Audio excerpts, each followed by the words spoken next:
모시겠습니다.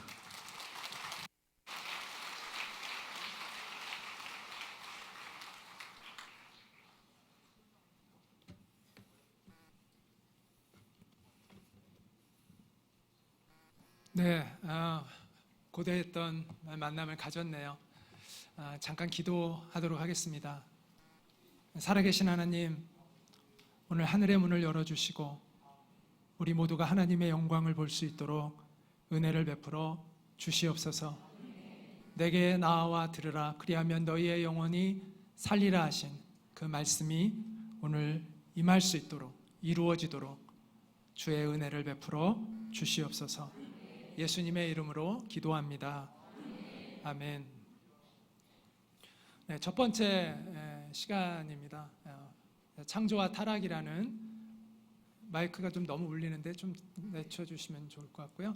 창조와 타락이라는 주제로 말씀을 전하고자 합니다. 성경의 첫 문장은 매우 간결하지만 깊고 장엄합니다. 같이 한번 읽어볼까요? 시작. 태초에 하나님이 천지를 창조하시니라. 자, 태초라는 이 말 안에는 시간이라는 의미를, 태초라는 건 시간을 대해서 이야기하고 있죠. 그다음에 천지는 공간을 이야기를 하고 있습니다. 그래서 성경은 시간과 공간의 기원에 대한 이야기를 처음에 선포하고 있는 것이죠. 자, 시간과 공간에 대한 비밀을 밝히는 것은 과학의 굉장히 중요한 주제 중 하나입니다. 여러분이 잘 아는 스티브 호킹 박사도 시간의 역사라는 제목의 책을 냈는데, 이 시간의 역사라는 건 시간과 공간의 역사입니다. 그리고 이것은 우주의 기원에 대한 이야기고 그 가설을 담고 있습니다. 그런 의미에서 어떤 기독교 과학자는 이렇게 이야기를 합니다. 과학은 창세기 1장 1절의 비밀을 밝히는 학문이라고 이야기를 합니다. 과학과 지성이 발달하면 신의 존재를 더는 믿지 않을 것이라고 여겼던 시대가 인류의 역사에 한 200년 있었습니다. 그때를 계몽주의와 근대주의라고 그렇게 이야기를 하죠. 그러나 지금은 분위기가 많이 달라진 것 같습니다. 한때 신 앞에서 끝없이 오만했던 과학과 지성은 다시 겸손을 회복해 가고 있는 것 같습니다. 그러므로 우리의 아주 얄팍한 그러한 상식과 과학적 그러한 지식을 가지고 신의 존재를 부인하려는 것은 매우 어리석은 것입니다. 오늘 앞서 우리 두 강사님들의 탁월한 그러한 강의들을 통해서 여러분이 그것을 다시 한번 깊이 느끼는 그러한 시간이 되었을 거라고 여겨집니다. 성경은 수천 년 동안 인류에게 가장 많은 영감과 통찰력과 지혜를 주었던 책입니다. 지금도 마찬가지입니다. 성경은 우리의 인생의 가장 근본적인 문제, 가장 본질적인 문제에 대하여 명확한 답을 줄 수 있는 유일한 책입니다. 죽음에 대해서, 인생에 대해서, 그리고 진정한 자유와 소망에 대해서 우리에게 답을 줄 수 있는 책입니다. 여러분, 이어령 박사님 잘 아시죠? 네. 이 시대 최고의 지성으로 꼽히는 그러한 지성인이죠. 이분이 10년 전에 성경을 통해서 예수님을 만났습니다. 그리고 지성에서 영성으로라는 책도 출판을 했습니다. 이어령 박사님은 지금 말기암 투병 중에 있는데요. 그분이 기독교 언론사와의 인터뷰 한 영상 중에서 한 일부분을 제가 발췌를 해갖고 왔는데 한번 그 일부분을 보도록 하겠습니다. 영상 보여주세요.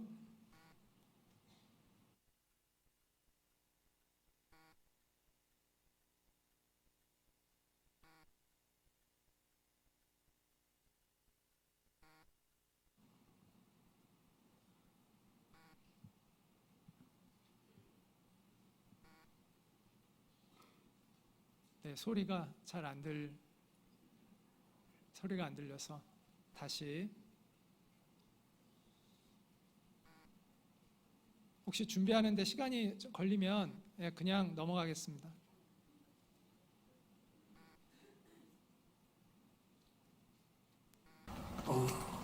내가 꼭 말하고 싶은 거는 나는 이제 뭐 알다시피 맞는 병이 아니기 때문에 어떤 약도 쓰지 않고 아무것도 안 하고 있는 거예요 지금.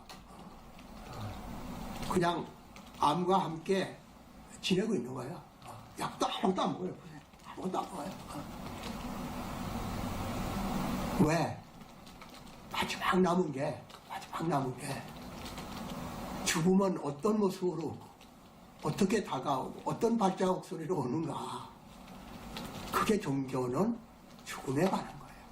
100마디 말은 소용없는 거예요. 유일하게 죽음에 대해서 생각하는 게 종교. 과학이 생각해줘요. 정치가 생각해줘요. 경제가 생각해줘요. 한 번밖에 없는 가장 큰 사건이 죽음이야.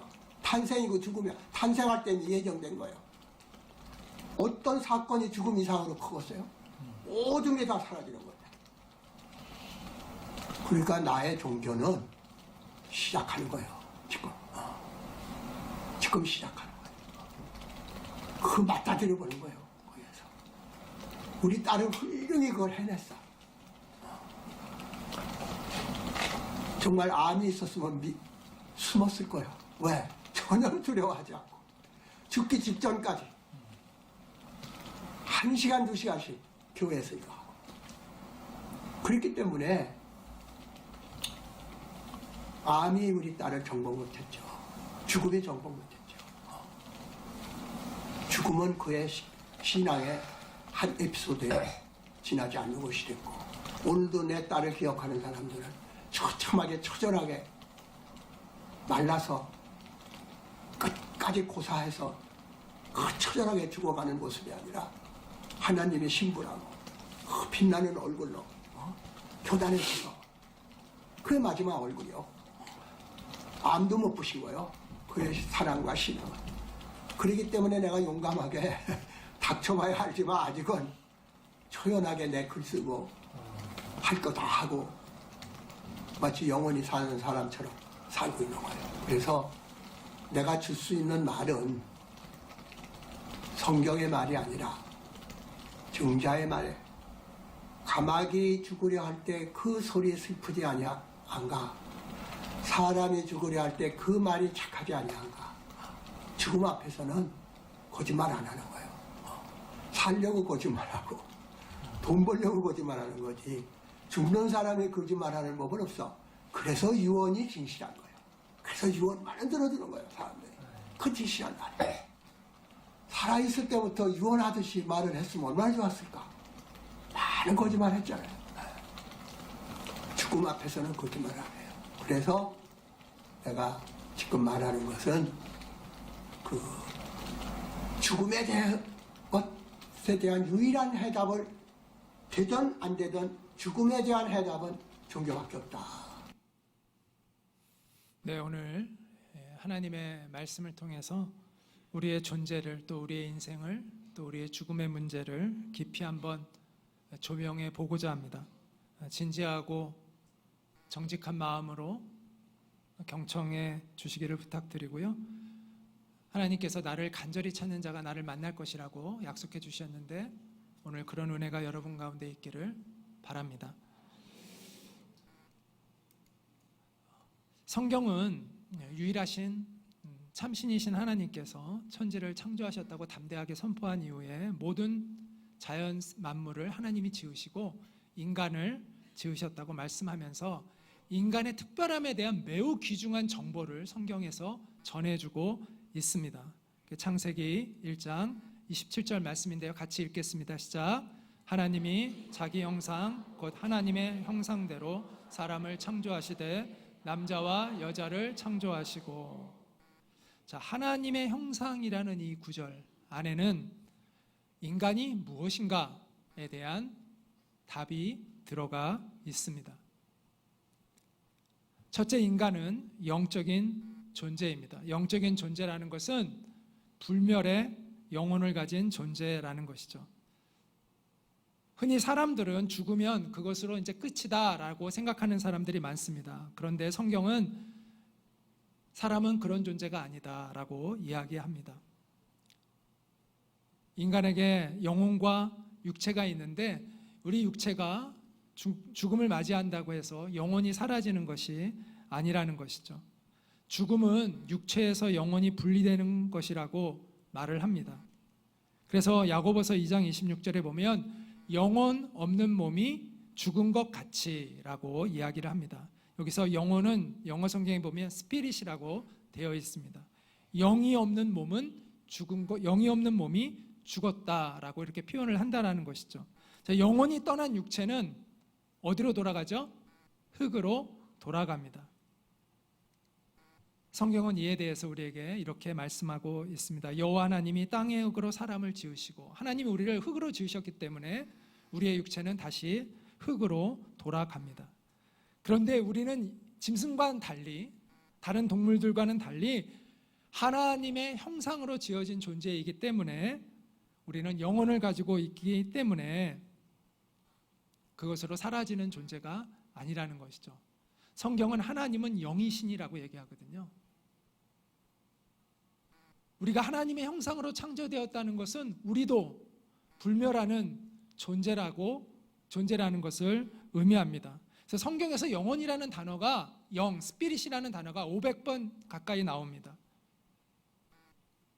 성경은 다음과 같이 우리에게 알려줍니다. 한번 같이 읽겠습니다. 시작.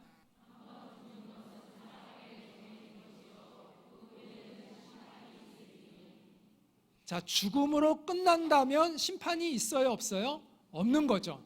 죽음으로 끝나는 것이 아니기 때문에 심판이 있는 것입니다. 따라서 심판이 있다는 것은 우리가 죽음으로 끝나는 존재가 아니라는 것을 알려주고 있는 거죠. 근데 우리가 죽음으로 끝나는 존재가 아니라는 게 얼핏 들으면 기쁜 소식인 것 같지만 그렇지 않을 수 있습니다.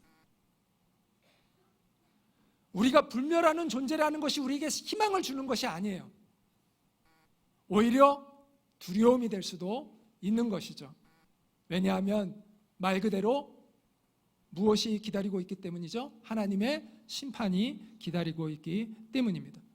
예수님은 영원한 형벌을 받을 사람이 있고 또 영원한 생명을 누리게 될 사람이 있다라고 말씀하셨습니다. 그들은 영벌에, 의인들은 영생에 들어가리라, 이렇게 예수님이 말씀하셨어요.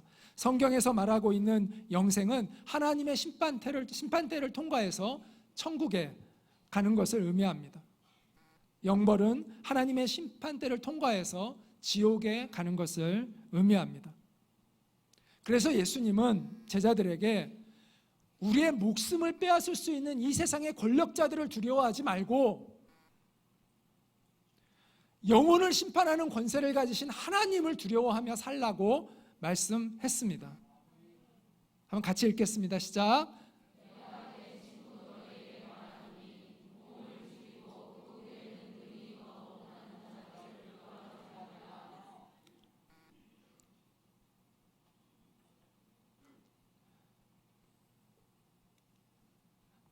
(5절은) 마땅히 두려워할 자를 내가 너희에게 보이리니 곧 죽인 후에 또한 지옥에 던져넣는 권세 있는 그를 두려워하라. 내가 참으로 너희에게 이르노니 그를 두려워하라. 하나님을 두려워하라고 이렇게 말씀하고 있습니다. 많은 사람들이 하나님은 사랑의 하나님이기만을 원해요. 그러나 물론 하나님은 사랑의 하나님입니다. 그러나 또한 동시에 하나님은 정의의 하나님이시라는 것이죠. 여러분은 정의로우신 하나님, 거룩하신 하나님의 심판대 앞에 설 준비가 되어 있습니까?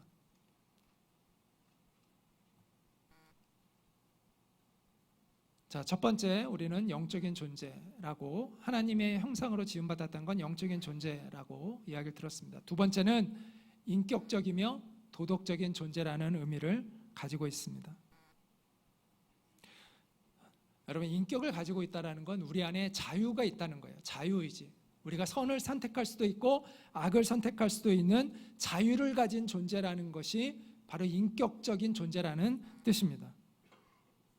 그것은 무슨 얘기냐면 우리의 행위에 대하여 책임을 지는 존재라는 것입니다. 여러분, 많은 사람들이 왜 하나님이 인간을 죄짓지 못하도록 만들지 않았느냐 이렇게 이야기를 합니다. 근데 그것은 무슨 얘기냐면 하나님이 우리에게 자유를 주지 말았어야 한다라는 말과 똑같은 거예요. 하나님이 우리를 인격체로 만들지 말고 로봇처럼 그냥 프로그램화 되어진 그냥 그렇게 살아가는 그런 로봇처럼 만드는 게 더 좋았다라고 말하는 그런 말과 같은 것입니다. 여러분 그런 인생을 원하세요? 그렇지 않잖아요. 하나님은 우리를 본성적인 욕구에 의해서만 살게 하지 않으셨습니다. 하나님은 우리를 생각할 수 있게 하셨고 우리가 의지를 가지고 선을 선택할 수도 있고 악을 선택할 수도 있게 허락하셨습니다. 그래서 하나님이 우리를 심판하실 수 있는 것이죠.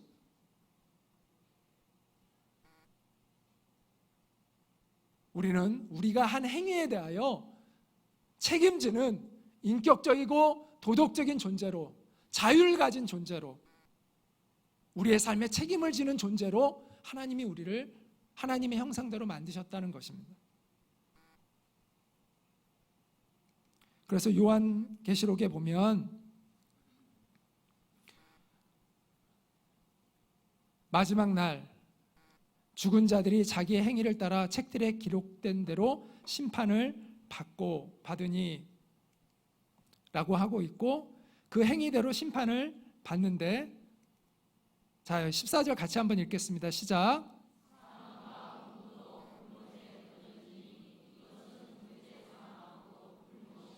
네. 자, 육체가 죽는 것은 첫째 사망인데 우리의 영혼이 심판받아 지옥에 가는 것을 둘째 사망이라고 이렇게 말씀하고 있습니다. 하나님은 인간에게 양심이라는 걸 주셨어요. 양심은 하나님이 선하게 여기시는 것이 무엇이고 악하게 여기는 게 무엇인지를 우리에게 알려주고 있어요. 그런데 죄가 인류의 역사에 들어온 이후에 우리의 양심은 어떻게 됐을까요? 손상됐을까요? 안 됐을까요? 손상을 입었습니다. 그러나 완전히 손상된 건 아니에요. 그래서 어느 정도 양심이 살아 있습니다. 그래서 죄를 진 사람은 뭘 느껴요? 양심의 가책을 느낍니다. 그때 그 사람은 두 가지 중에 하나를 반응을 하게 됩니다. 하나는 하나님 앞에 회개하는 거예요. 자기의 죄를 자백하는 거예요. 하나님 앞에. 또 하나는 자신을 끝까지 합리화시키는 것입니다. 대부분의 사람들이 하나님 앞에 회개하기보다는 자신을 합리화합니다. 그 이유는 뭘까요? 왜 그렇죠? 계속해서 그 죄를 짓고 싶기 때문입니다. 사람은요, 자기가 죄책감이 막 들면은 그 죄를 계속 못 짓는데요. 인간이라는 존재는 자기가 안에 있는 계속 죄책감이 일어나면 그 죄를 그렇게 질 수가 없다고 합니다. 그래서 사람은 죄책감을 지우는 작업을 합니다. 죄를 계속 짓고 싶은 것이죠. 그러면서 죄책감은 느끼지 않아야 하는 것이기 때문에 인간은 그 죄책감을 지우려는 작업을 하게 됩니다. 그게 합리화예요. 자기의 합리화입니다. 어떤 식으로 주로 합리화를 하죠? 남의 탓으로 돌리는 겁니다. 환경의 탓으로 돌리는 겁니다. 아담이 선악과를 먹고 나서 하와의 탓으로 돌린 것처럼 하와가 선악과를 먹고 나서 그 잘못을 뱀의 탓으로 돌린 것처럼 그렇게 자신을 합리화시키는 것이죠. 아담은 그 여자가 내게 열매를 주어서 먹게 했다고 얘기하고 또 하와는 뱀이 나를 깨물어 내가 먹었습니다. 이렇게 변명을 합니다. 이처럼 죄의 합리화의 역사는 인류의 역사와 일치합니다. 지금도 사람들은 이 합리화를 합니다. 내가 그런 잘못을 한 것은 다 이유가 있어. 내가 화낸 것은 다 이유가 있어. 그 사람이 나쁘기 때문이야. 내가 거짓말한 것은 이유가 있어. 내가 뒤에서 남을 비방하는 것도 다 이유가 있어. 내가 외도하는 것도 이유가 있어. 내가 미워한 것도 이유가 있어. 근데 이유가 없어요.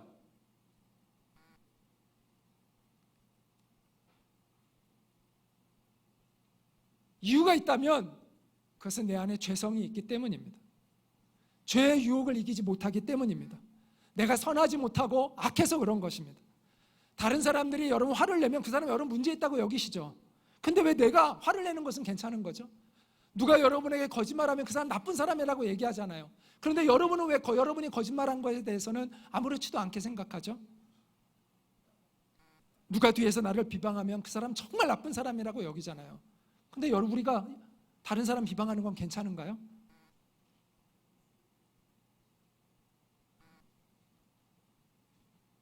똑똑같이 행동하는 나는 왜 괜찮은 것입니까? 왜 나는 문제가 없는 걸까요? 나는 왜 나쁜 사람이 아닌 걸까요? 그래서 로마서 2장 1절에 이렇게 말씀합니다. 같이 한번 읽겠습니다. 시작.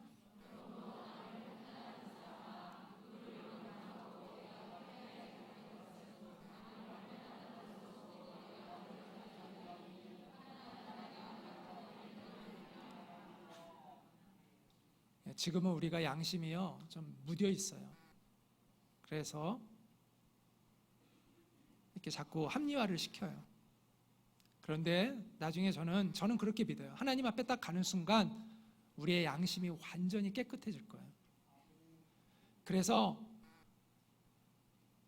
하나님 앞에서 우리가 어떤 변명도 할 수 없도록 그렇게 될 것입니다. 우리의 양심이 우리 스스로의 죄들을 낱낱이 고백하게 될 것입니다. 그래서 하나님의 공의로운 판결을 받아들이지 않을 수 없는 그런 양심의 회복이 저는 일어나게 될 거라고 생각합니다. 우리는요, 우리의 행위에 대하여 책임을 지는 인격적이고 도덕적인 존재로 하나님이 우리를 만드셨습니다. 자, 또 하나. 자, 세 번째. 하나님의 형상으로 창조되었다는 또 하나의 의미는 우리가 위임받은 존재라는 건데, 이것은 무슨 얘기냐면 하나님께 사명을 받은 존재라는 거예요. 하나님이 어떤 사명을 우리에게 주셨죠? 하나님이 우리에게 생육하고 번성하라, 결혼에 대한 명령도 주셨고, 또 하나는 땅에 충만하라, 땅을 정복하라, 또 모든 생물을 다스리라, 정복하고 다스리라는 명령을 주셨습니다. 이 정복하고 다스린다는 건 우리가 흔히 오해하기 쉬운데, 그것은 착취하고 빼앗고 하라는 것이 아니라 잘 관리하라는 거예요. 선한 영향력을 발휘해서 그 하나님이 창조하신 것들이 제 위치에서 제 역할을 하도록 잘 관리하라는 거예요. 그래서 이것을 우리가 흔히 뭐라고 얘기하냐 하면 문화 명령이라고 이야기를 합니다. 이 문화를 만들기 위해서는 우리는 문화를 창조하는 명령을 받았어요. 그러려면 우리가 무엇이 필요하냐면 지혜가 필요해요. 자, 생물학적으로 우리 인간을 지칭할 때 호모 사피엔스라고 이야기를 합니다. 호모는 인간이라는 뜻을 가진 라틴어이고요, 사피엔스는 지혜라는 뜻입니다. 지혜라는 뜻의 라틴어입니다. 그래서 지혜를 가진 인간, 사유하는 인간이라는 뜻을 가지고 있습니다. 자, 진화론자들은 많은 인류들이 있었는데 살아남은 지금의 인류를 호모 사피엔스라고 그렇게 규정을 합니다. 그러나 성경은 호모 사피엔스라는 그 어떤 인종이 살아남은 것이 아니라 하나님이 우리에게 지혜를 주셨다는 거예요. 하나님이 인간에게 하나님의 형상을 입히셔서 놀라운 지혜를, 창조할 수 있는 지혜를 하나님이 우리에게 주신 것이다라고 말씀하고 있는 것이죠. 정말 인간의 지혜는 놀랍습니다. 전기를 발명하고 고속열차를 만들고 100층이 넘는 건물을 짓고 인공위성을 우주에 내보내고 화성을 탐사하는 우주선을 발사합니다. 너무 놀랍죠. 인간의 지혜라는 게.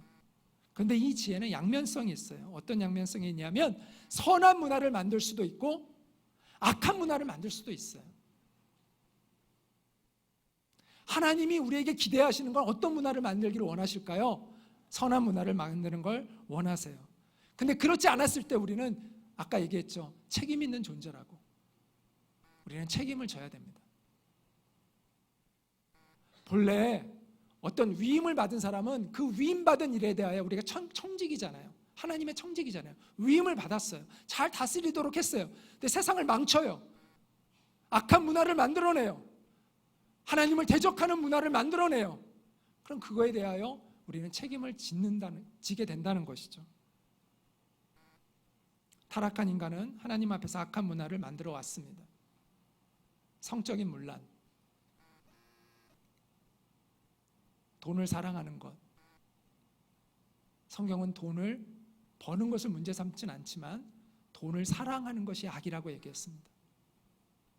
돈을 버는 건 괜찮은데 돈을 사랑하는 것은 악입니다. 근데 많은 사람들이 돈을 사랑합니다. 인신매매, 인권유린, 폭력과 사륙, 속이고 거짓말을 지어내어 내가 싫어하는 사람을 모함하는 일,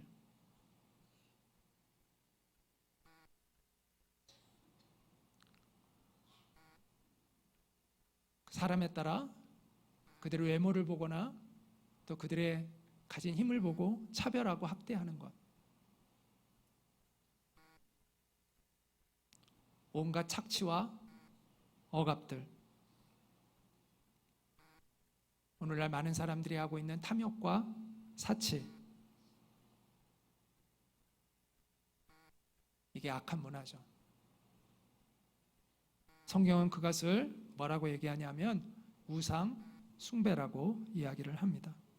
흔히 사람들은 다른 신들에게 절하고 하는 것을 우상 숭배라고 생각하지만 성경에서 말하는 우상 숭배의 본질은 세속적인 문화를 쫓아서 자기의 더러운 욕망을 추구하며 살아가는 것이 우상 숭배입니다. 그래서 에베소서 5장 5절부터 보면 너희도 정녕 이것을 알거니와 음행하는 자나 더러운 자나 탐하는 자 곧 우상 숭배자는 다 그리스도와 하나님의 나라에서 기업을 얻지 못하리니 누구든지 헛된 말로 너희를 속이지 못하게 하라. 이로 말미암아 하나님의 진노가 불순종의 아들들에게 임하나니 그러므로 그들과 함께하는 자가 되지 말라. 이렇게 경고하고 있습니다.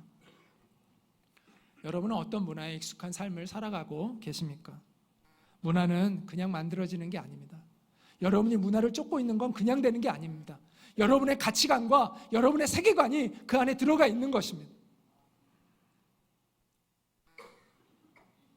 자기가 자기 스스로의 인생의 주인이라고 착각하는 사람들이 많습니다. 그러나 성경은 그렇지 않다고 얘기합니다. 우리 인생의 주인은 우리가 아니라는 것입니다. 우리가 누리고 있는 이 생명은 내가 주인이 아니에요. 하나님이 내게 주신 생명이에요. 우리의 삶은 하나님의 목적이 있어서 우리에게 주어진 삶이라는 것입니다. 우리의 일은 하나님의 대리자로서 하나님의 선한 뜻을 펼치도록 우리에게 일을 주신 것입니다.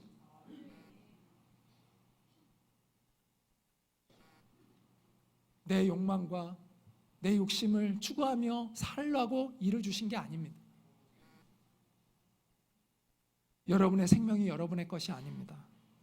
그러므로 자신의 생명을 함부로 하는 것도 잘못된 것이고 남의 생명을 해하는 것도 잘못된 것입니다. 여러분의 몸을 함부로 하는 것도 잘못입니다. 술 취함과 방탕함과 음란함은 하나님이 주신 몸을 함부로 다루고 있는 거예요. 성경은 그것을 명백하게 죄라고 말씀합니다. 여러분이 지금 가지고 있는 돈 여러분 것이 아니에요. 여러분 마음대로 쓸 수 있는 게 아닙니다. 하나님이 잠시 맡겨주신 거예요. 그런데 그 돈을 마치 자신의 것이냐 쓰고 있다면 그것은 하나님 앞에 잘못을 행하고 있는 것입니다. 마이크를 좀 조정을 해주시면 좋을 것 같아요. 여러분에게 맡겨진 자녀도 여러분의 소유가 아닙니다. 독립된 인격체이고 하나님이 여러분에게 잠시 맡겨주신 거예요. 잘 돌보라고. 정말 그 아이가 하나님이 창조하신 그 본 모습대로 잘 성장하도록 잘 도우라고 보내주신 것이지 여러분 마음대로 여러분이 조종하라고 보내준 자녀들이 아니라는 것이죠.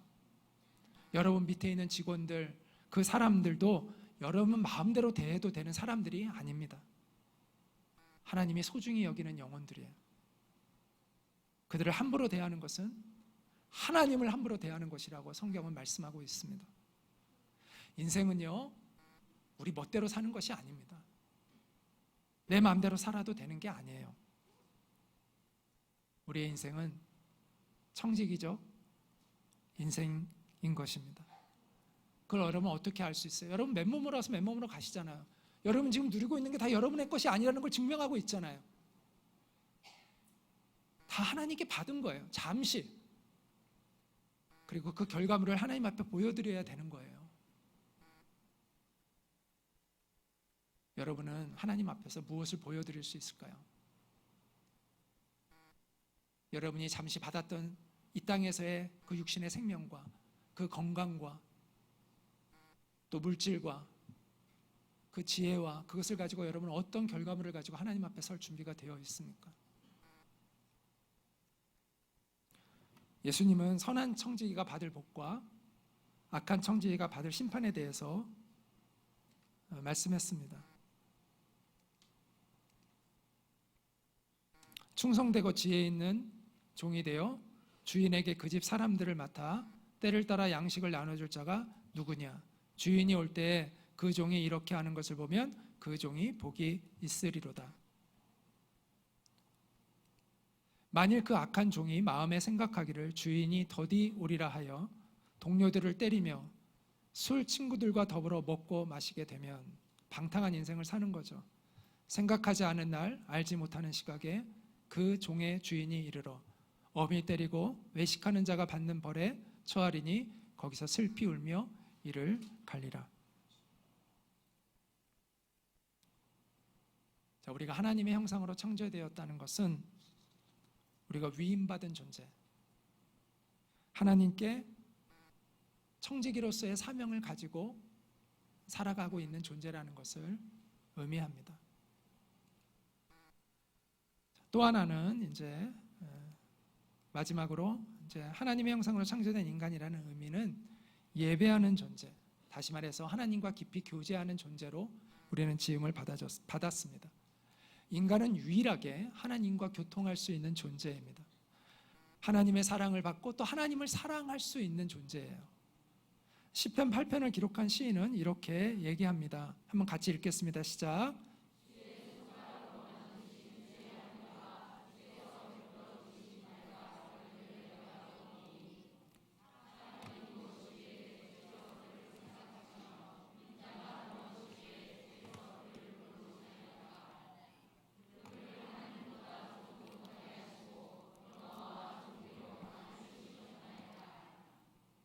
시인은 하늘에 있는 별을 보면서 하나님의 사랑을 깊이 느낍니다.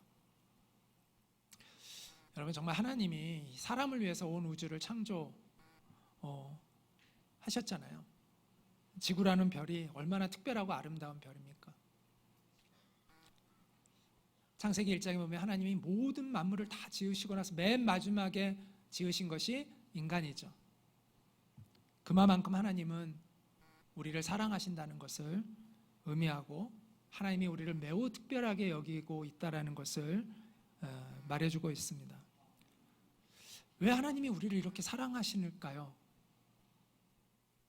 모르겠어요. 시인도 모르겠대요. 왜 하나님이 나를 이렇게 사랑하시는지 자기도 알 수 없대요. 그런데 여러분, 사랑받을 만한 이유가 있어서 사랑을 받으면 감사가 별로 없어요. 그런데 사랑받을 만한 존재가 아닌데 사랑을 받으면 감사가 넘쳐요. 저는 하나님이 우리에게 그런 마음을 주시는 것 같아요. 우리가 사랑받을 만한 존재가 아닌데 하나님이 왜 이렇게 우리를 사랑하는지 알 수가 없어. 그래서 하나님께 큰 감사와 찬양을 올려드리게 되는 것이죠. 그래서 성경은 이렇게 말씀합니다. 하나님이 우리를 지으신 이유는, 같이 읽어볼까요? 시작. 이 백성은 내가 나를 위하여 지었나니 나를 찬송하게 하려 함이라. 하나님은 예배받기를 원하신다는 거예요. 찬양과 영광을 우리로부터 받기를 원하셔서 우리를 지으셨다는 것입니다. 하나님은 일방적으로 우리를 사랑하기를 원하시는 것이 아니라 우리도 하나님을 사랑하기를 원하세요.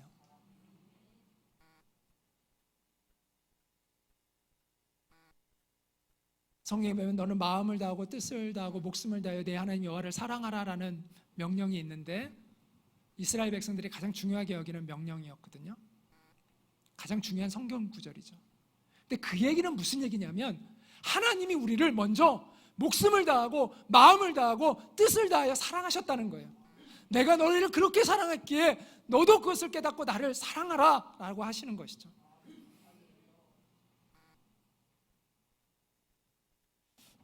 그런데 사람들은 하나님의 사랑을 배신하며 살아갑니다. 하나님께 다 받았어요. 그런데 우리는 하나님을 예배하는 게 아니라 엉뚱한 것들을 예배합니다. 다른 신들을 쫓아 살아갑니다. 거짓된 신들, 헛된 우상들을 쫓아 살아갑니다. 성경은 그것이 매우 심각한 죄라고 말씀합니다. 출애굽기 20장 3절부터 보면 너는 나 외에는 다른 신을 내게 두지 말라. 너를 위하여 새긴 우상을 만들지 말고 또 위로 하늘에 있는 것이나 아래로 땅에 있는 것이나 땅 아래 물속에 있는 것에 어떤 형상도 만들지 말며 그것들에게 절하지 말며 그것들을 섬기지 말라. 나 내 하나님 여호와는 질투하는 하나님인즉 나를 미워하는 자의 죄를 갚되 아버지로부터 아들에게로 3, 4대까지 이르게 하거니와 나를 사랑하고 내 계명을 지키는 자에게는 1000대까지 은혜를 베푸느니라. 이 말씀은요, 십계명의 말씀입니다. 십계명, 10가지 계명, 그 중에서 첫 번째 계명과 두 번째 계명에 대한 건데요. 둘이 비슷해 보이죠? 네, 비슷해 보이는데 물론 비슷한 것이 있긴 하지만 차별이 있습니다. 중요한 차별성이 있습니다. 자, 첫 번째 계명은 오직 하나님만 예배해야 된다는 것이 강조점이에요. 그런데 두 번째 계명은 하나님을 바르게 예배해야 한다는 것에 강조점이 있습니다. 하나님을 어떻게 예배해야 한다고요? 바르게. 거기에 강조점이 있어요. 그래서 두 번째 계명, 너를 위하여 우상을 만들지 말라는 것은 다른 신을 만들지 말라는 의미도 있지만 하나님을 다른 우상들처럼 여기지 말라는 뜻이 더 강합니다. 자, 이거를 쉽게 이해하려면 여러분이 어떤 성경에 이런 이야기가 나와요. 이것이 그거에 대한 아주 좋은 예예요. 이스라엘 백성들이 금송아지를 만들어서 예배했던 건데요. 모세가 십계명을 받으러 산에 갔어요. 근데 백성들이 모세를 기다리는데 안 와요, 금방. 그래서 그들이 뭘 만드냐면 금송아지 신상을 만들고 예배하는데 이 금송아지 신상은 하나님이 아닌 다른 신을 만든 게 아니에요. 우리를 이집트에서 이끌어내었던 여호와 하나님을 금송아지로 만들었던 거예요.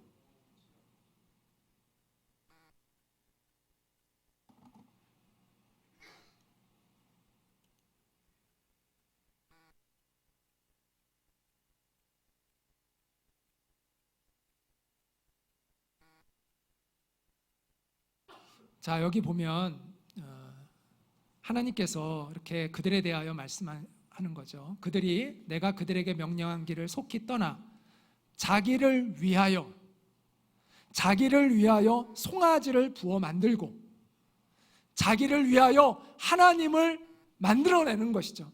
자기를 위하여 자기를 위하는 하나님, 자기의 욕망을 채워주는 하나님을 만들어내는 것입니다. 그리고 그것에게 제물을 드리며 말하기를 이스라엘아, 이는 너희를 애굽 땅에서 인도해낸 너희 신이라. 다른 신이 아니라 그들을 이집트에서 이끌어내는 그 하나님을 우상으로 만들어서 섬겼던 것입니다. 하나님은 진노하셨습니다.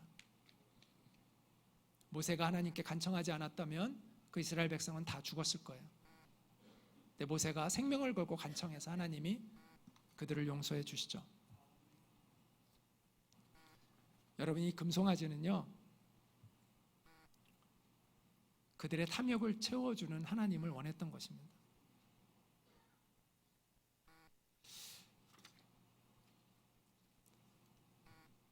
요즘 알라딘이라는 영화가 되게 인기라고 하는데 여러분 보셨어요?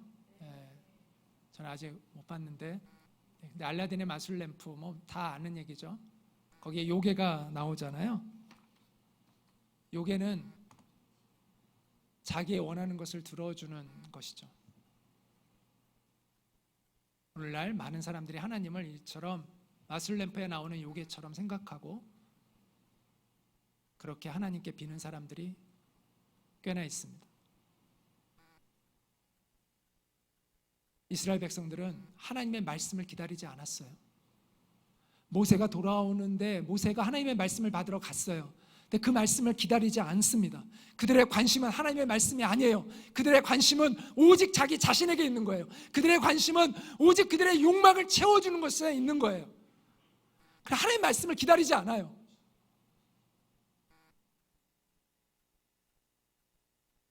오늘날도 많은 사람들이 자신의 욕망을 채워주는 신을 쫓아갑니다.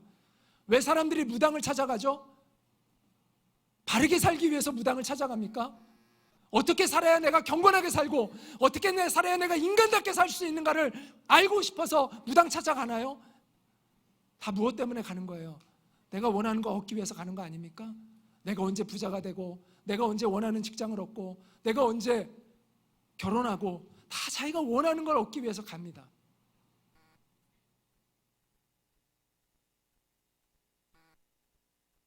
성경은 그것이 죄라고 얘기합니다. 심지어 교회를 다니는 사람들조차도 무당을 찾아가는 사람들이 있을 뿐만 아니라 무당을 찾아가지 않는 사람들조차도 세상 사람들이 무당에게 찾아가는 똑같은 이유로 하나님을 찾아가는 사람들이 있습니다. 그것은 하나님에 대한 바른 신앙이 아닙니다. 이스라엘 백성들이 금송아지를 만든 죄와 동일한 죄를 짓고 있는 것입니다. 하나님은 수단이 되실 수 없습니다. 하나님은 여러분이 조종할 수 있는 하나님이 아닙니다. 그런 하나님은 만날 필요도 없어요. 그런 하나님은 사실 믿을 필요가 없습니다. 그렇잖아요. 여러분에게 조종당하는 하나님이 하나님인가요? 그런 하나님은 믿을 이유가 없는 거예요. 정말 하나님이 살아계시면 누가 조종을 받아야 되는 거예요? 우리가 조종을 받아야 되는 거죠. 그 하나님을 만나셔야 돼요. 그 진짜 하나님, 살아계신 하나님, 내가 조종할 수 없는 하나님, 오히려 내가 맞춰야 하는 하나님, 그 하나님을 만나셔야 돼요.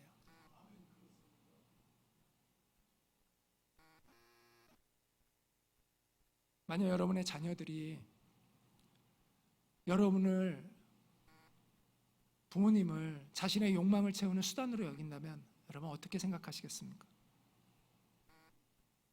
그거는 고귀한 사랑에 대한 배신이잖아요. 근데 오늘날 많은 사람들이, 심지어 하나님을 믿는다고 하는 사람들조차도 하나님의 사랑을 배신하며 살아가고 있는 경우가 많습니다. 하나님은 우리의 영혼의 아버지입니다.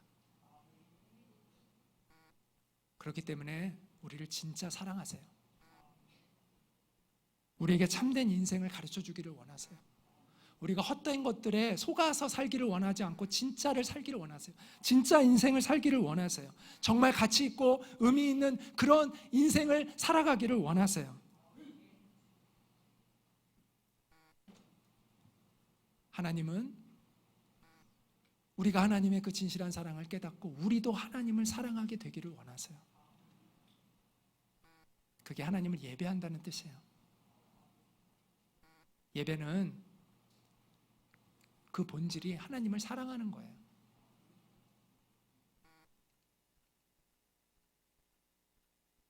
한번 신명기 6장 4절과 5절 말씀 읽겠습니다. 시작. 이스라엘아 들으라. 우리 하나님 여호와는 오직 유일한 여호와이시니 너는 마음을 다하고 뜻을 다하고 힘을 다하여 내 하나님 여호와를 사랑하라. 자, 우리가 지금까지 하나님의 형상으로 창조되어진 우리의 모습을 봤는데 그 창조된 본래의 하나님의 기대와 그 목적에서 우리가 얼마나 벗어나 있는가에 대한 이야기를 하고 있는 겁니다. 해왔던 겁니다. 자, 그러면 우리는 왜 이렇게 됐는가? 왜 이렇게 되었을까요? 그것은 바로 죄 때문이라고 성경은 알려주고 있습니다. 이 죄는 언제 어떻게 우리에게 들어온 거죠? 에덴 동산에서 하나님이 아담을 위하여 에덴 동산을 정성스럽게 준비해 주시고 에덴에게 그것을 선물해 주셨죠. 그리고 하나님이 이렇게 말씀하셨습니다. 자, 같이 한번 읽겠습니다. 시작. 여호와 하나님이 그 사람을 이끌어 에덴 동산에 두어 그것을 경작하며 지키게 하시고 여호와 하나님이 그 사람에게 명하여 이르시되 동산 각종 나무의 열매는 내가 임의로 먹되 선악을 알게 하는 나무의 열매는 먹지 말라. 내가 먹는 날에는 반드시 죽으리라 하시니라.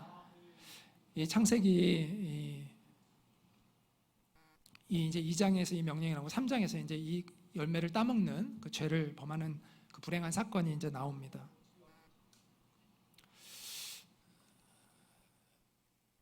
뱀이 그러니까 사단에게 쓰임 받게 된 뱀이 하와에게 와서 이렇게 묻습니다. 하나님이 참으로 너희에게 동산 모든 나무의 열매를 먹지 말라 하시더냐?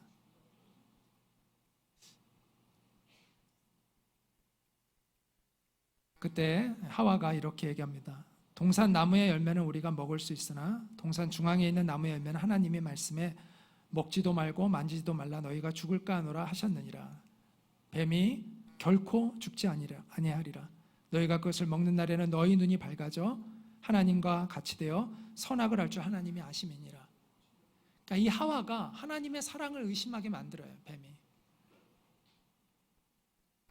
마치 인간이 잘 되는 것을 하나님이 원치 않으시는 것처럼, 그래서 선악과를 못 먹게 하신 것처럼 이야기를 합니다. 그래서 하와는 이것을 따먹고 자기의 남편에게도 먹게 하죠. 그러자 그들은 수치심을 느끼게 되었다고 성경은 이야기합니다.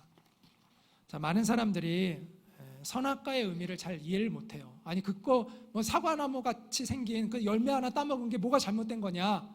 하나님 왜 그걸 만들었냐? 왜 그걸 만들어서 죄를 짓게 만들었냐? 이렇게 이야기를 합니다. 그러나 선악과는 여러분 잘 아셔야 되는데 선악과는 단순한 열매가 아니에요. 선악과의 핵심은 뭐냐면 하나님의 명령이 있었다는 거예요. 하나님의 명령이. 자, 하나님이 아담에게 모든 걸 다 할 수 있게 해주셨어요. 근데 딱 한 가지만 금했어요. 얼마나 감사해요. 100가지를 금할 수도 있잖아요. 근데 하나님이 딱 한 가지만 금했다는 게 얼마나 은혜예요. 그런데 여러분, 명령은 어떤 의미가 있을까요? 명령은요, 내 위에 누군가가 있다는 걸 알려줍니다. 제가 어렸을 때 청소년 시절에 저희 아버지랑 같이 이렇게 TV를 보면 저는 9시에는 항상 TV에서 물러나야 됐거든요. 우리 아버지가 9시 뉴스를 보셔야 했기 때문에. 제가 어떤 또 군인 그 딸과 잠깐 교제를 했었는데 저녁 8시만 되면 가야 돼요, 집에. 저녁 8시까지 가야 된대요. 그래서 한 7시 되면 가야 되더라고요.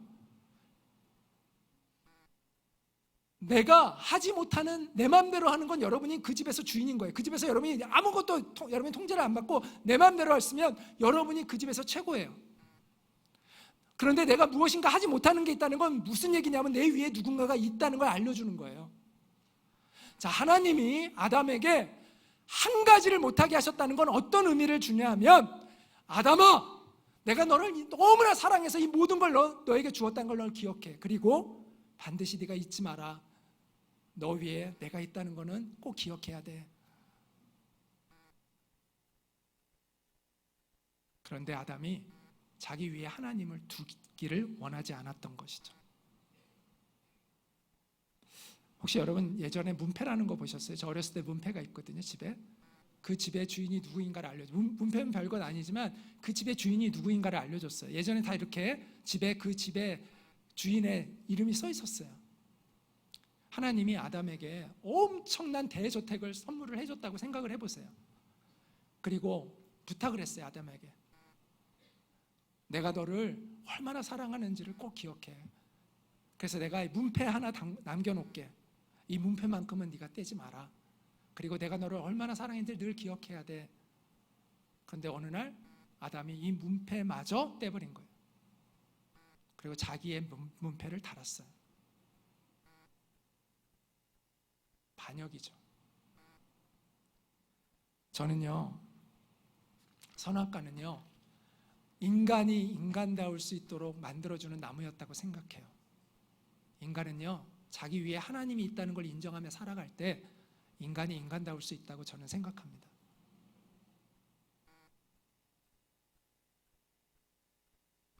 그래서 창세기 3장 9절에 보면 범죄한 아담에게 하나님이 찾아오셔서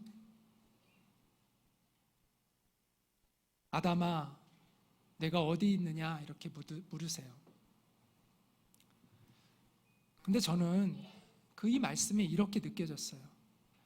아담아, 아담이라는 뜻이 어떤 뜻인지 아세요? 원래 이 히브리어 아담이라는 뜻은 사람이라는 뜻입니다. 저는 이 말씀이 이렇게 느껴졌어요. 사람아, 어디 있냐? 사람다운 사람이 없어졌다. 내가 정말 사람다운 사람을 만들었는데 내가 만든 사람다운 사람이 없어졌다. 아담아, 어디 있느냐라는 주님의 그 말씀은 탄식처럼 느껴졌어요. 내가 만든 사람이 사라졌구나.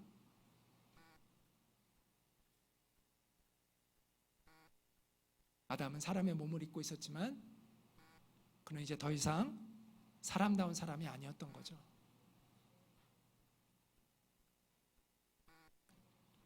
이 이후로 인간은 하나님과의 관계가 깨어지게 됩니다. 그 결과 생물학적인 죽음과 영적인 죽음을 맞이하게 됩니다.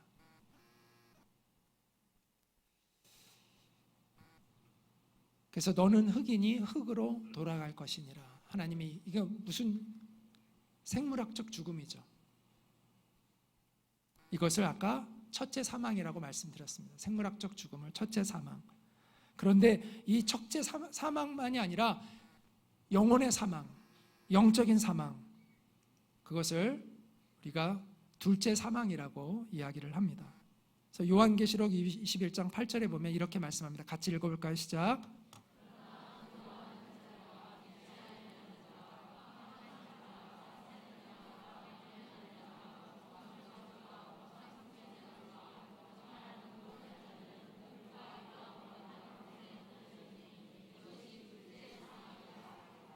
네, 여기서 둘째 사망에 대해서 이야기를 하고 있죠. 자, 여러분, 여기서 우리는 대표자의 원리라는 것을 이해할 필요가 있어요. 자, 아담의 뜻이 뭐라고요? 사람이에요. 아담은 사람의 대표자예요. 여러분, 대표자가 무능할 때, 여러분, 아담의 죄가 왜 나랑 무슨 상관이야? 아담이 잘못했다고. 근데 아담이 대표자일 때는 다른 거죠. 자, 우리나라의 대표자 대통령이죠. 대통령이 잘못하면 나라가 망할 수 있습니다. 대통령이 나라와 조약을 잘못하면 고종이 조약을 해가지고 우리가 일본에게 강점기를 당한 거 아닙니까?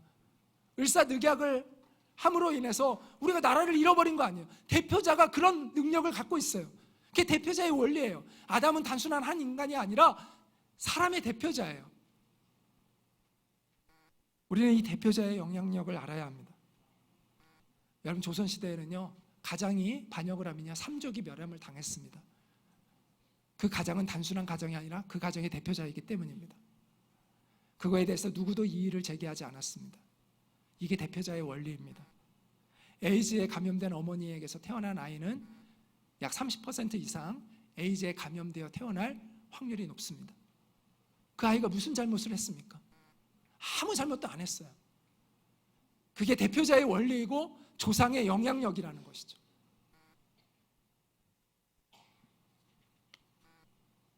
우리는 그 원리가 일반적인 원리라는 것을 알아야 합니다. 그래서 아담의 죄는 단순한 죄가 아니에요. 대표자예요. 그래서 그 죄가 우리에게 영향을 줘요. 그래서 신학적으로는 뭐라고 얘기하냐면 죄의 전가라고 이야기를 합니다. 생물학적 유전이 아니라 영적인 유전이에요. 그걸 어떻게 할 수 있죠? 여러분, 어린아이들 보면요, 지가 알아서 죄를 져요. 지가 알아서 거짓말하고, 지가 알아서 막 때리고, 지가 알아서 욕심 부리고 합니다. 왜 그래요? 그가 영적으로 죄에 감염되어 있다는 것이죠. 앞으로 우리 유전자를 조작한다는 이야기가 있는데, 우리 생물학적으로는 유전자를 조작할 수 있을지 모르지만 영적인 유전자는 조작할 수 없습니다. 그리고 그 죄인의 결말은 죽음입니다. 여러분, 뿌리 뽑힌 나무는요, 처음에 멀쩡해 보이지만 실상은 이미 죽어 있는 것입니다. 여러분, 나무가 뿌리 뽑혔다고 당장 막 시들어가지고 이러지 않잖아요. 꽤나 가잖아요. 그렇지만 운명은 이미 죽은 운명인 것이죠. 마찬가지예요. 하나님으로부터 떠난 영혼은 이미 죽은 영혼입니다. 그런 운명에 처해져 있는 것입니다.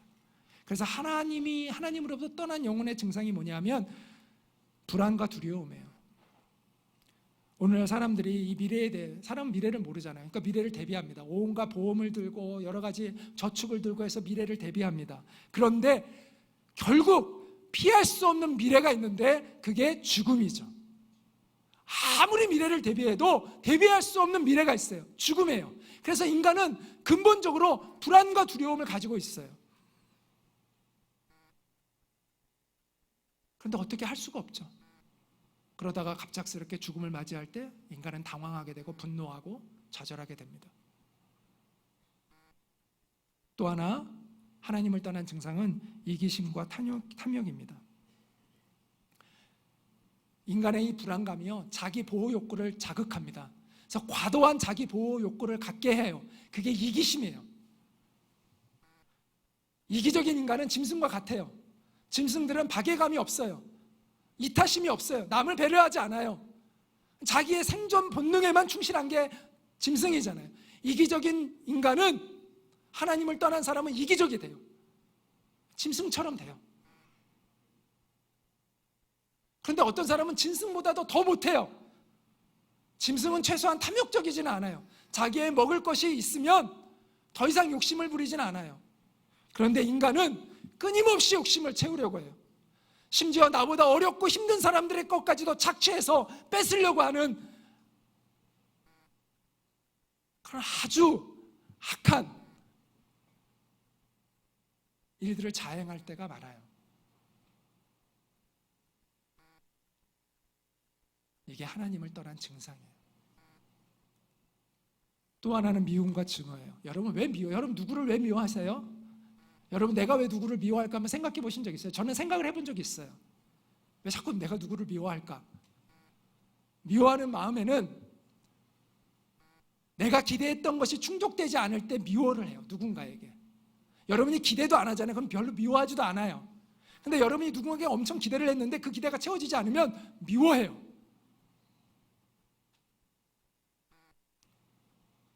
그런데 우리는요, 특히 사랑을 갈급해요. 근데 나의 이 기대, 사랑에 대한 이 기대를 채워줄 수 있는 분은 오직 하나님 한 분밖에 없어요.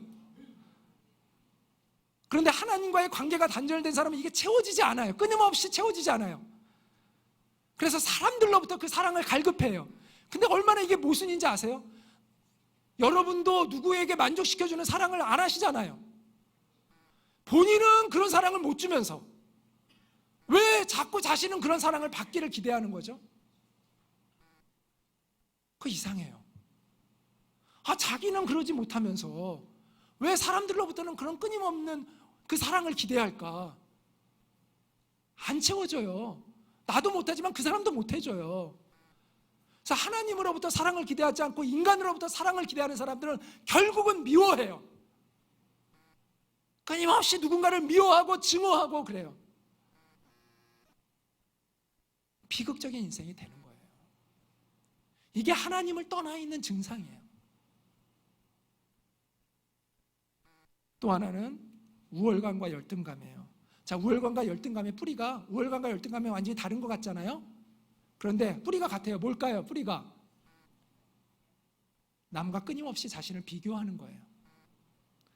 그래서 열등감 많은 사람이 우월감이 많아요. 왜? 남과 끊임없이 비교하기 때문에.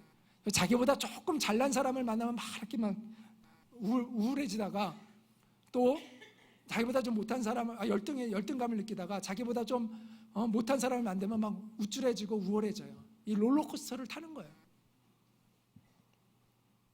그래서 여러분 맨날 입만 열면 자기 자랑하는 사람들 있죠. 여러분 불쌍히 여기시면 돼요. 이 사람이 열등감이 많구나. 그렇게 이해하시면 돼요. 저는 늘 그렇게 이해하고 불쌍히 여겨요. 저 사람이 열등감이 많구나.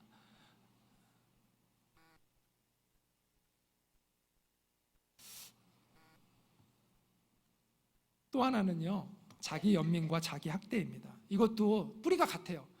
자기 연민은 자기를 불쌍히 여기는 거고 자기 학대는 자신을 괴롭히는 건데 반대인 것 같죠? 뿌리가 같아요. 뭘까요? 뿌리가 자신에 대한 절망이에요. 그래서 자기 연민에 빠진 사람이 자기 학대에 빠질 위험이 많습니다. 자신을 불행하게 여기고 실패자로 여기는 사람들이 자신의 몸과 마음을 학대합니다. 그래서 마약 중독도 빠지고 술 중독에 빠지고 그러는 것이죠. 왜냐하면 끊임없이 쾌락을 추구하는 이유는 자기 절망을 잊어버리기 위해서요. 그 순간은 자기의 절망을 잊거든요. 그런데 항상 문제는 뭐냐면 맨정신이 다시 되돌아온다는 거죠. 그럼 이전보다 더 큰 공허함이 와요.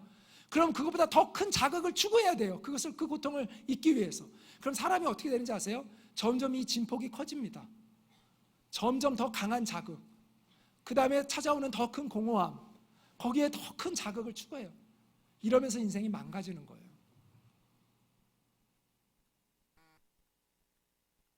교회를 다니고 있어도 예외가 아닙니다. 하나님이 정말 그의 참 주인이 되어 있지 않을 때 교회를 다녀도 이런 증상을 똑같이 겪습니다. 바로 죄가 지배하고 있는 인생입니다.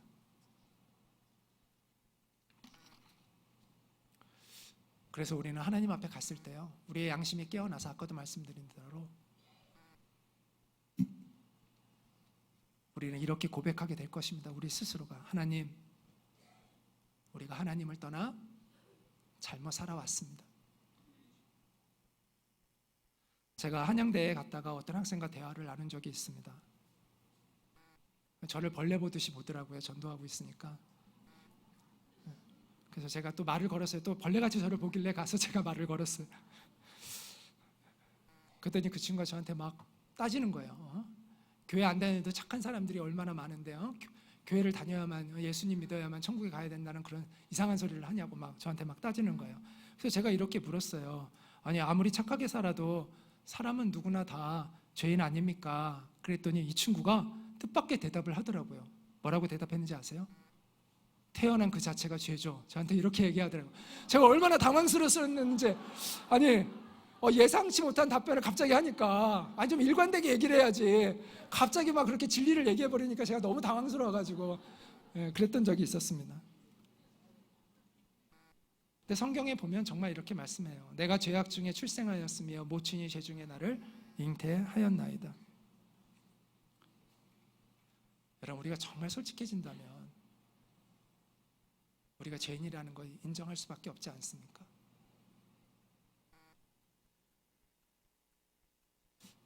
여러분, 성철 스님 아세요? 불교계에 정말 그 살아있는 부처라고 일컬었을 정도의 대승이죠. 그분이 1993년도에 이제 돌아가셨는데, 이분이 어떤 분이냐면 장자불화라고 해서 이렇게 누워서 자지 않고 앉아서 자는 잠을 8년 동안 하신 분이에요. 엄청난 그 공력을 갖고 있었던 사람이죠. 근데 이분이 마지막에 시를 지은 게 있어요. 열반성이라고 해서. 그 시는 이렇습니다. 한평생 무수한 사람들을 속였으니 그 죄업이 하늘에 가득 차 수미산보다 높구나. 수미산은 인도 고대에서 세계 중심에 있다는 그런 그 산입니다. 원래 불교가 인도에서 왔잖아요. 산채로 무한지옥에 떨어져 그 한이 만갈래가 되네. 한 덩이 붉은에 푸른 산에 걸려있다. 이분의 이 고백을 보면요, 처절한 자기 고백이 있습니다. 자기가 지옥에 간다고 고백합니다. 저는 이분을 깎아내리려고 하는 게 아닙니다. 저는 하나님을 발견하지 못한 사람이 이룰 수 있는 최고의 경지는 자기가 죄인이라는 걸 깨닫고 죽는 거라고 생각해요. 수많은 사람들이 자기가 죄인인 줄 모르고 살다가 가는데, 이분은 철저하게 자기가 죄인이라는 건 알았어요.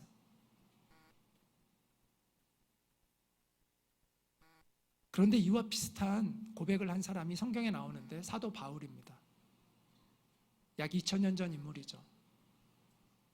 그는 예수님을 믿는 사람들을 잡아 죽이려고 외국 도시까지 쫓아갔던 사람이었는데, 어느 날 획가닥 바뀌어가지고 목숨을 걸고 예수님을 전한 사람입니다. 그리고 성경을, 여러분 신약 성경 아시죠? 그 신약 성경의 약 3분의 2 가까이를 쓴 사람이 사도 바울입니다. 그는 이런 고백을 합니다. 여기에서 나는 법칙 하나를 발견하였습니다. 곧 나는 선을 행하려고 하는데 그러한 나에게 악이 붙어 있는 것입니다. 그러나 나는 속사람으로는 하나님의 법을 즐거워하나 내 지체에는 다른 법이 있어서 내 마음의 법과 맞서서 싸우며 내 지체에 있는 죄의 법에 나를 포로로 만드는 것을 봅니다. 아, 나는 비참한 사람입니다. 누가 이 죽음의 몸에서 나를 건져 주겠습니까? 자, 여기까지는 비슷하잖아요. 성철스님의 고백과 사도 바울의 고백이 비슷한데 끝에가 달라요. 끝에 마지막에 사도 바울은 이런 고백으로 마칩니다. 같이 한번 읽겠습니다. 시작.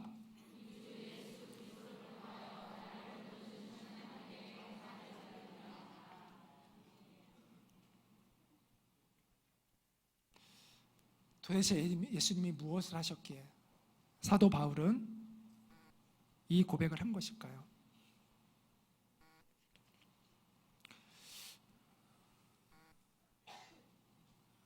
성경은 예수님은 하느님의 아들이라고 이야기합니다. 그리고 인간의 몸을 입고 이 땅에 오신 분이라고 이야기를 합니다. 빌립보서에 보면 그는 근본 예수님에 대한 얘기를 하는 건데, 하나님의 본체시라, 하나님이시라는 것이죠. 하나님의 아들이니까 하나님이죠. 하나님과 동등됨을 취할 것으로 여기지 아니하시고 오히려 자기를 비워 종의 형체를 가지사, 사람의 몸으로 왔다는 거예요. 종의 형체를 가지사 사람들과 같이 되셨고 사람의 모양으로 나타나서 자기를 낮추시고 죽기까지 복종하셨으니 그 십자가에 죽으심이라, 이렇게 말씀하고 있습니다. 왜 예수님이 이 땅에 이렇게 오신 걸까요? 아버지의 뜻을 이루기 위해서라고 성경은 말합니다. 잃어버린 영혼을 되찾기 위해서, 죄로 말미암아 죽어야 하는 비참한 운명에 처해 있는 그 영혼들을 살려주기 위해서, 우리가 받아야 할 형벌을 대신 받아주시기 위해서 이 땅에 오셨다고 성경은 말씀하고 있습니다. 여러분, 예수님을 마지막 아담이라고 성경이 표현하고 있는데요, 아까 아담은 대표자라고 얘기했죠. 그러니까 이 마지막 아담은 마지막 사람, 마지막 대표자라는 뜻이에요.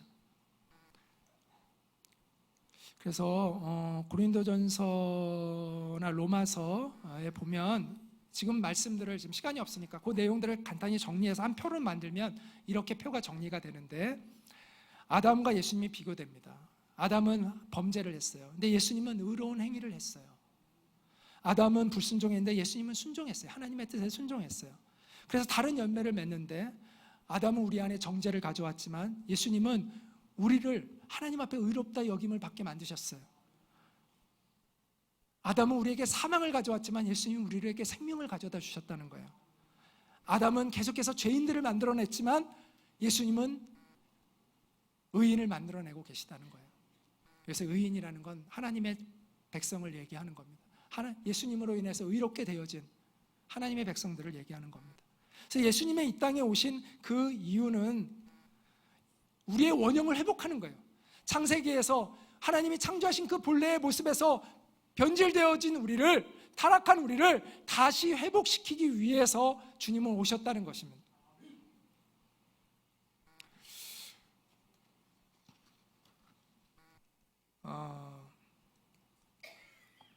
그리고 그것은 곧 이 인간 원형의 회복은 그게 영생이라는 말로 표현할 수 있고 그것이 곧 구원이라는 말로 표현되어질 수 있는 겁니다.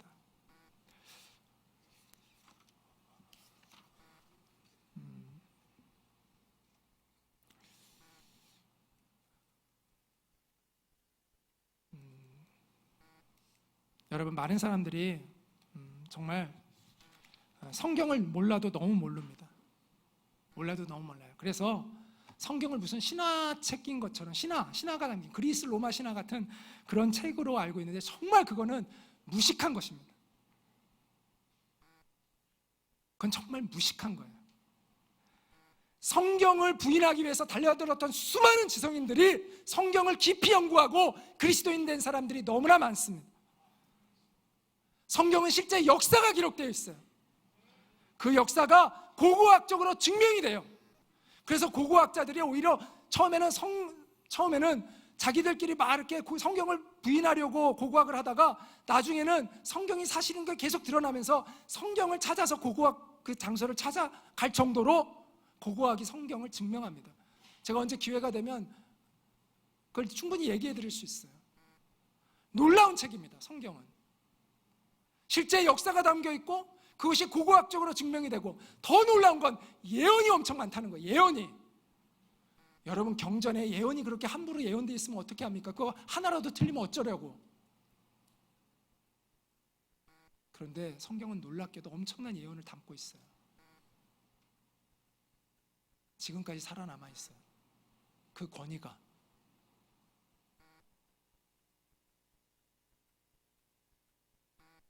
그래서 이 예언이 어떻게 성취되었는지 우리는 이 역사를 통해서 확인할 수가 있어요. 정말 경이로운 책입니다. 사람들은 흔히 예수님을 4대 성인 중에 한 분이라고 자꾸 이야기를 하는데 차원이 달라요. 비교가 안 돼요. 여러분, 예수님처럼 태어나기 수천 년 전에, 수백 년 전에 예언된 사람이 있나요? 공자가 그랬나요? 석가가 그랬나요? 그런 사람은 없어요. 인류의 역사에 수천 년 전에 예언되어 있는 인물이 누가 있어요? 그것을 성취한 인물이 누가 있어요? 예수님 한 사람밖에 없어요. 그래서 역사는요, 예수의 이전과 이후로 나누어요. Before Christ, Anno Domini. 예수님 전의 시대와 예수님 안에 있는 시대로 나누어요. 그래서 예수님을 아는 건 역사의 중심을 아는 거예요. 예수님을 아는 것은 구원에 이르는 하늘의 계시를 아는 거예요. 그래서 예수님은 이렇게 당당히 말씀했습니다. 같이 읽겠습니다. 시작.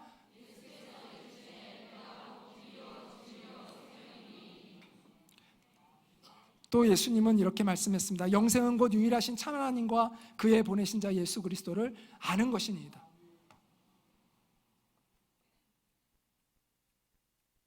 여러분, 이 세상에 자기 스스로가 내가 길이요 진리요 생명이라고 말할 수 있는 사람이 누가 있습니까? 여러분, 그렇게 얘기하면 이 셋 중에 하나예요. 정신병자이거나 사기꾼이거나 아니면 하나님의 아들이거나. 그렇잖아요. 여러분, 뭐 같으세요? 예수님은 이 셋 중에 어떤 분이신 것 같아요? 하나님의 아들이에요. 정신병자로는 안 보이시죠? 사기꾼으로는 안 보이시잖아요. 부처도 공자도 자기가 신이라고 말한 적이 없어요. 자기가 진리라고 감히 말한 적이 없어요. 근데 예수님은 자기가 길이요 진리요 생명이라고 얘기했어요. 그래서 여러분들은 공자는 얼마든지 존경하면서도 공자를 여러분이 경배할 필요가 없어요. 석가도 마찬가지예요. 근데 예수님은 달라요. 예수님은 여러분 둘 중에 하나를 생각해야 돼요. 예수님을 아주 나쁜 사기꾼이거나 역사상 가장 희대의 사기꾼이었거나 아니면 하나님의 아들이거나 정말 경배를 받아 마땅한 하나님의 아들이거나 아니면 아주 나쁜 사람이거나 둘 중에 하나를 택해야 돼요. 그런데 이상한 사람들이 많아요. 자기는 예수님을 되게 존경한대요. 그런데 예수님을 믿지는 않겠대요. 그게 모순이에요. 그건 성경을 몰라서 그런 거예요. 성경을 한 번도 제대로 읽어본 적이 없어서 그런 거예요. 예수님에 대해서 제대로 진지하게 생각해 본 적이 없기 때문에 그런 거예요. 여러분 둘 중에 하나를 결정하시고 오늘 떠나시면 돼요. 정말 이분이 길이요 진리요 생명이니 이분을 경배해야 되는 거고 하나님의 아들이니까 유일한 나를 구원할 수 있는 유일한 분이니까. 그런데 그렇지 않으면 정말 여러분은 예수님을 경멸해야 되는 거죠. 예수님을 존경하지만 난 예수님을 믿지 않는다. 예수님을 존경하지만 나는 예수님에 대해서 예수님 하나님의 아들이라고 생각하지 않는다는 것은 그건 예수님이 하신 말씀이 그 여지를 안 남겨놨어요.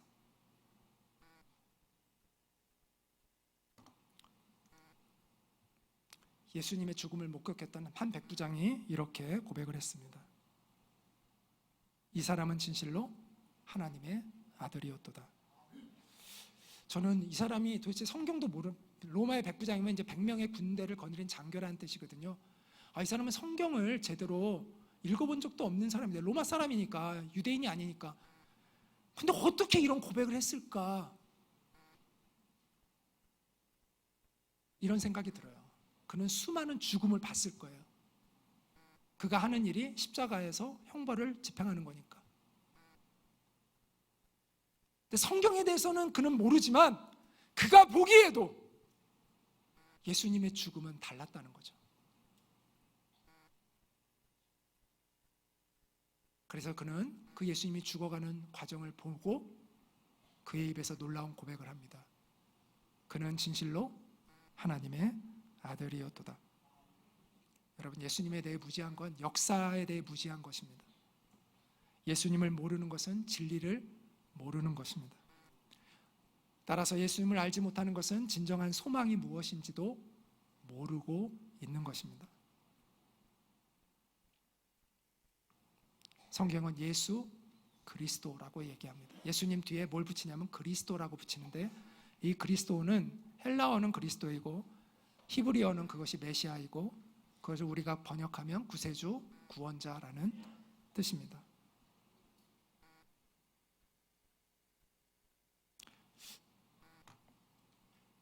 이 예수님이 우리를 위해서 도대체 무엇을 하셨는가? 어떻게 우리는 예수님의 그 행하신 것 때문에 구원을 받을 수 있는가를 다음 시간에 조금 이따 설명을 드리고자 합니다. 여러분이 그 의미를 깨달으신다면 여러분도 저처럼 예수님을 나의 주님이라고 고백하게 될 것입니다. 네, 잠시 쉬었다가 다시 강의를 하도록 하겠습니다.